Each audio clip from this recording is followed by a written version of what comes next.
Dua periode saya jilat kaki Jokowi, dua periode saya jilat selangkangan Jokowi. Tetapi anakmu itu belum cukup otaknya, belum cukup pengalamannya. Kau tahu itu. Bangsat! Bangsat, saya bilang bangsat. Kemarin kita melihat ya betapa brutalnya pendukung alias termul ya yang mengatakan bosnya Pak Jokowi itu sudah memenuhi syarat untuk menjadi nabi. Dan itu pun menjadi heboh menuai banyak komentar netizen. Kenapa kok bisa seperti itu gitu loh.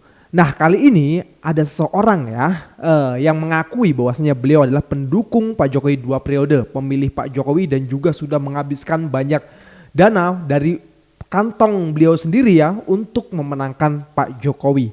Nah beliau juga mengakui bahwasanya beliau adalah penjilatnya, bener-bener pendukung brutalnya gitu ya. Gue nggak tahu ini benar atau tidak, tapi setidaknya ini adalah pengakuan beliau sendiri gitu. Nah dari sinilah bisa menjadi pelajaran untuk kita semua gitu ya, bahwasanya mendukung seseorang itu harus menggunakan logika dan akal sehat. Bagaimana kita mendukung ketika yang kita dukung itu melakukan kebenaran, kebaikan untuk orang banyak. Tapi kalau ada kesalahan, pastikan kita harus menegurnya dan meluruskan gitu loh. Nah menjadilah pendukung yang cerdas, jangan menjadi pendukung yang tidak waras. Oke teman-teman semua, kita lihat dulu video ini. Dua periode saya jilat kaki Jokowi, dua periode saya jilat selangkangan Jokowi. Tetapi hadiah terpahit yang dikasih dia kepada pendukung seperti saya yang menghabisi puluhan juta duit dari pribadi untuk memenangkan dia 2 periode di Eropa dan sekitarnya. Malah dihadiahkan anaknya yang dungu. Maaf Pak Jokowi, saya tidak merasa lebih baik dari yang lain. Tapi anakmu itu belum cukup otaknya, belum cukup pengalamannya. Kau tahu itu. Jadi masyarakat Republik Indonesia dari Sabang sampai Merauke, kalau kamu memang cinta negeri, kalau kamu memang merasa dirimu adalah warga Nusantara, kalau kamu merasa dirimu warga Papua, selamatkan hutan, selamatkan Raja Ampat, surga terakhir yang dimiliki di bumi ini. Supaya kami, kalaupun itu dirusak, itu nanti buat siapa semuanya? Buat para koruptor, buat para pejabat bangsat. Bangsat, saya bilang bangsat. Bagaimana tidak bangsat? Masih banyak kemiskinan di mana-mana, sekolah, jembatan ambruk di mana-mana. Tetapi lihat elit ya, elit para pejabat, para I don't know, this is fucked up. Saya kesal dan marah. Tetapi bangunlah. Buanglah Tuhanmu itu, joget gemoy oke gas itu.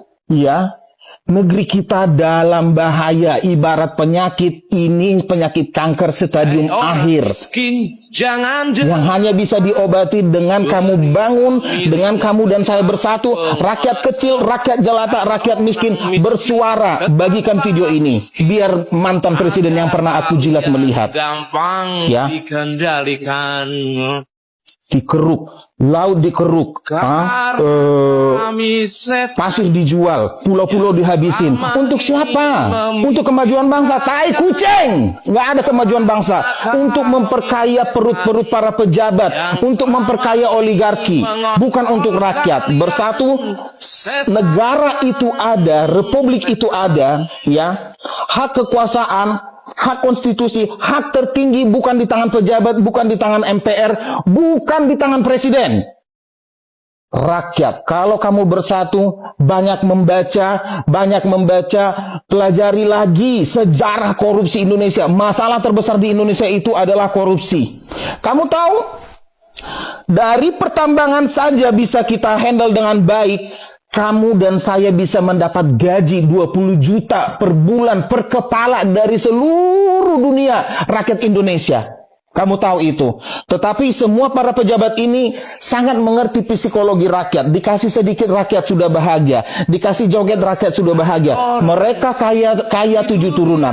Bangun, bersatu, bagikan video ini. Singkirkan Fufu Papa. Singkirkan juga ini yang punya masalah gelar doktoral ini. Ya. Salam akal sehat. Salam hati nurani. Salam Bhinneka Tunggal Ika. Peace and love and light. Banyaklah membaca. Bangun, bangun. Dan kau tahu, ternyata surat pabrik dari PT nikel yang di Papua saat ini itu disahkan pada tahun 2017 oleh siapa? Dan setelah aku melakukan banyak pencarian di hutan belantara internet, Hai orang miskin, ini saya tidak menuduh, saya tidak membilang dia, tapi ada pemilik daripada perusahaan itu, ada 2 nama daripada Ibu Suri, ya, anak mantu ipar, apalagi oligarki. Singkirkan, busuk ini orang, busuk dan jahat. Dia tahu anaknya bodoh, dia tahu anaknya belum cukup umur, dia tahu anaknya belum cukup pengalaman, tapi dipaksa untuk bisa tetap berkuasa. Ini manusia sangat jahat. Saya pernah menyayanginya, menjilat dia 2 periode. Wow, cukup keras ya guys. 1 kali dayung 2 kapal terlampaui. Jadi si abang ini dengan tegas mengatakan bahwasanya beliau mantan penjilatnya, tapi sekarang berpikir logis melihat keadaan Indonesia yang benar-benar berantakan ya, terutama soal tambang menambang nih. Ya memang iya, negara Indonesia ini kaya akan sumber daya alamnya kalau dikelola dengan baik dan dikuasai oleh negara. Dan hasil dari tambang itu untuk sebanyak-banyaknya rakyat Indonesia. Harusnya kan seperti itu, tapi pada kenyataannya tidak seperti itu. Hutan rusak, alam rusak untuk ditambang, tapi rakyat di sekitar malah justru banyak yang miskin. Nah, abang ini menunjukkan bahwasanya beliau tidak suka dengan keadaan ini dan beliau mengekspresikan menggunakan video dan disebar ke halayak ramai, ke masyarakat luas. Agar apa? Ya agar kita juga bisa belajar gitu loh. Bahwasanya kita sebagai rakyat itu harus ikut andil, harus ikut bersuara agar para elit-elit di atas itu tahu dan bisa berubah. Mudah-mudahan ya kan, mudah-mudahan bisa berubah gitu loh. Apalagi sekarang sudah mulai juga nih dikeluarkan buzzer-buzzer untuk membela. Sedangkan banyak rakyat Indonesia mengatakan save Raja Ampat. Kita lanjut ke videonya. Saya rasa sudah saatnya bangsa-bangsa di luar Pulau Jawa untuk angkat kaki dari Indonesia. 79 tahun bersama Indonesia. Kita cuma menanggung beban hutang negara yang dikorupsi oleh pejabat-pejabat negara. Sampai kapan kita harus begini? Yang bikin smelter-smelter hilirisasi itu siapa? Cina. Kemudian setelah itu dijual 85% kemana? Ke Cina lagi. Jadi tambangnya memang di Indonesia, merusak alamnya di Indonesia, limbahnya di Indonesia, yang mengolahnya siapa? Cina. Dan setelah itu dikirimnya kemana? Ke Cina. Kalau misalkan skemanya seperti itu, yang diuntungkannya siapa? Ya Cina. Itu kan logika yang sangat sederhana. Kenapa sih orang-orang tuh masih percaya bahwa hilirisasi itu baik dan lain sebagainya? Ya enggak, itu merusak lingkungannya, itu ekstrim. Tambang-tambang nikel di Raja Ampat itu emang bikin ngeri. Tapi ternyata ada lagi yang jauh lebih ngeri daripada itu. Dimana udah mulai muncul nih media-media dan influencer-influencer yang siap counter campaign Save Raja Ampat. Siklusnya sama kayak kasus-kasus sebelumnya. Masyarakat menolak tegas dengan berisik di sosial media. Nah mereka mulai itu nyebarin fakta-fakta yang sebenarnya tuh nggak fakta-fakta banget buat bikin masyarakat berubah pola pikirnya. Dimana warga setempat tuh dibikin seakan-akan setuju-setuju aja tuh dengan adanya penambangan nikel. 40 km tuh jauh katanya. Lagian masyarakat tuh harus bisa bedain mana zona tambang, mana zona konservasi. Dan masih banyak lagi narasi-narasi yang mereka buat mengcounter campaign Save Raja Ampat. Ya ini sih polanya tipis-tipis lah sama kayak Abu Janda yang katanya nyewa aktor dadakan buat ngaku-ngaku jadi nelayan di kasus pagar laut. Padahal udah jelas-jelas pemerintah pada saat itu ya udah melanggar Undang-Undang Nomor 1 Tahun 2014 tentang pengelolaan wilayah pesisir dan juga pulau-pulau kecil. Sekarang kalau saran dari gue, jangan pernah berhenti berisik buat campaign Save Raja Ampat. Jangan mau kalah. Save Papua, Save Raja Ampat.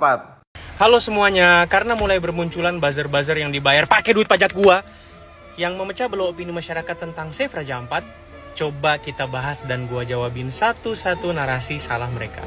Oke, narasi pertama yang seperti ini, dan seperti ini, yang mau menarasikan bahwa seolah-olah ini bukan salah Pak Prabowo, karena ini keluar bukan zaman Pak Prabowo, kenapa dia yang disalahin sekarang? Lah dia presiden sekarang, dia bisa hentiin ini. Lagian lu ngapain kasihan sama presiden anjir? Kasihan itu sama masyarakat Papua, woi. Tipe narasi kedua buzzer tuh kayak gini nih. Ini kan terjadi pengerukan udah jalan dari 2017, dari 2018. Kenapa kalian baru keluar-keluar sekarang? Kalian tuh FOMO. Gini aja deh, Pak. Kalau rumah kalian kecuriannya tuh bulan lalu, terus kalian baru taunya sekarang. Emang kalian gak berhak buat marah? Berhak dong. Gimana sih? Narasi berikut itu seperti ini. Dan seperti ini, kurang lebih mau bilang dan menjelaskan untuk mengcounter permintaan masyarakat, hentikan penambangan Raja Ampat sekarang. Katanya kalau misalkan dicabut sepihak, nanti uang prestasi, nanti negara kita akan digugat. Karena negara kita itu negara hukum, kita harus menghargai hukum. Katanya dihentikan sementara buat mencari dulu titik letak kesalahannya di mana. Bro, gue tuh bukan orang hukum ya, gue cukup Google aja. Ini pertambangan dari awal mereka udah menyalahi hukum. Ini tentang larangan aktivitas pertambangan di Pulau Kecil. Tuh dari awal udah melanggar hukum. Lanjut ini lagi, bahkan melanggar UUD 45. Dan ada peraturan yang menyatakan menteri yang berwenang berhak menerbitkan dan mencabut apabila menimbulkan dampak terhadap perubahan lingkungan. Nih lu lihat dah, dari satelit luar angkasa saja kelihatan dampaknya. Kurang berdampak apa? Lu bisa cabut sekarang. Tapi menteri yang bersangkutan malah gini responnya, nyalahin asing lagi. Dia menduga ada campur tangan pihak asing yang ingin menggagalkan proyek hilirisasi Indonesia dari polemik tambang nikel di Raja Ampat. Pak, yang gak mau itu masyarakat Papua, masyarakat Indonesia. Kita semua gak ada yang mau. Kita tuh masyarakat Indonesia, bukan pihak asing.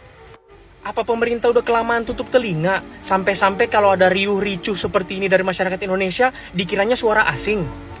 Oke, terakhir dari gua karena video ini udah kelamaan ya. Bagi kalian yang masih santai, yang masih apatis, kayak ngerasa Raja Ampat jauh kok dari gua gak akan terpengaruh hal-hal seperti ini. Raja Ampat aja yang dijuluki surga terakhir dunia, yang punya 75% terumbu karang di dunia, itu bisa dihancurin karena pemerintah ngerasa bisa untung, bisa memperkaya mereka. Apa yang bakal menghentikan mereka ngancurin kampung lu, rumah lu, kalau misalkan mereka ngelihat ada yang bisa memperkaya mereka lagi? Pikir. Bahlil Lahadalia adalah kriminal. Kriminal yang sesungguhnya adalah Bahlil Lahadalia. Bahlil Lahadalia sedang menghancurkan masa depan bangsa dan negeri ini. Lebih baik Egyanus Kogoya justru mempertahankan wilayah ini dihancurkan oleh orang-orang yang tidak bertanggung jawab seperti Bahlil Lahadalia yang saat ini menghancurkan wilayah Papua itu, kekayaan alam Papua itu. Di sini dapat kita pastikan dan bandingkan bahwa lebih hancur, lebih rusak Bahlil Lahadalia daripada seorang Egyanus Kogoya. Egyanus Kogoya takut kehilangan kekayaan alam Papua, menghancurkan orang Papua, wilayah Papua. Oleh karena itu, beliau melakukan tindakan-tindakan itu sebagai upaya untuk mempertahankan wilayah Papua itu jangan dihancurkan, jangan dirusak. Tetapi Bahlil Lahadalia dengan sengaja terang-terangan menghancurkan masa depan bangsa dan negeri ini untuk kepentingan pribadi. Oleh karena itu, kami sampaikan Bahlil Lahadalia lebih kriminal daripada Egyanus Kogoya.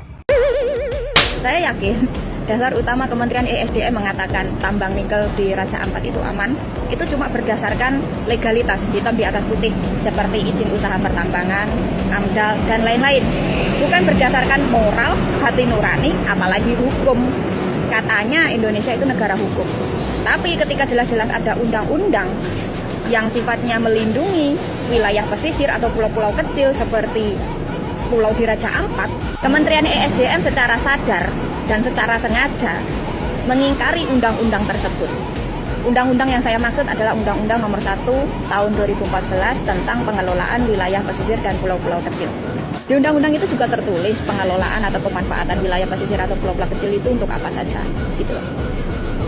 Di undang-undang tersebut sama sekali tidak ada pasal atau tidak ada ayat yang mengatakan wilayah pesisir atau pulau kecil boleh dieksploitasi, boleh dimanfaatkan dalam konteks merusak seperti pertambangan.